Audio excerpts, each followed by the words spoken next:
झारखंड की आईएएस पूजा सिंघल के यहाँ शुक्रवार सुबह से ही प्रवर्तन निदेशालय की कार्रवाई चल रही थी। उनके 20 ठिकानों पर ताबड़तोड़ छापेमारी की गई। ताजा जानकारी के मुताबिक उनके घर से 25 करोड़ रुपए नकद मिलने की बात कही गई। हालांकि ईडी की तरफ से इसे लेकर कोई आधिकारिक पुष्टि तो नहीं हुई, लेकिन उनके ठिकानों पर कैश इतना मिला है जिसे गिनने के लिए मशीन को मंगवाया गया है। मशीन से उनके कैश गिनते गिनते मशीन भी गर्म हो गई। झारखंड कैडर की वरिष्ठ आईएएस अधिकारी पूजा सिंघल के खिलाफ आय से अधिक संपत्ति को लेकर झारखंड उच्च न्यायालय के वरिष्ठ अधिवक्ता राजीव कुमार ने प्रवर्तन निदेशालय को शिकायत सौंपी थी। पूजा सिंघल वर्तमान में खान और भूविज्ञान विभाग की सचिव और झारखंड राज्य खनिज विकास निगम लिमिटेड के प्रबंध निदेशक हैं।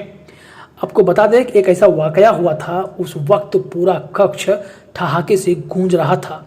दरअसल क्या हुआ था कि शर्म से फर्श पर देखने लगी थी पूजा सिंघल, आईएएस पूजा सिंघल। जी हाँ, और उस वक्त सीएम थे रघुवर दास, वो वहाँ भी खुद बैठे हुए थे। पूरा मामला मैं बताता हूँ। पूजा सिंघल के दामन पर पहले भी भ्रष्टाचार के दाग लग चुके हैं। बात तब की है जब प्रदेश में रघुवर दास के नेतृत्व में बीजेपी की सरकार थी। रघुवर दास अमूमन हर सप्ताह सूचना भवन में जनसंवाद का आयोजन करते थे। उस दरमियान फरियादी सीधे आकर उनसे गुहार लगाते थे। एक दिन धनबाद से एक फरियादी आया था। उसने बताया कि धनबाद मार्केटिंग बोर्ड में उसकी दुकान है। अधिकारी उससे पैसा मांगता है, कहता है कि पैसा ऊपर तक जाता है। पैसा कोई मैडम है रांची में पूजा सिंघल पुरवार, उनको भी पैसा पहुंचाना पड़ता है। यह संयोग ही था कि पूजा सिंघल उस फरियादी के एकदम बगल में उस वक्त बैठी थी। पूजा सिंघल उस समय कृषि विभाग की सचिव थी।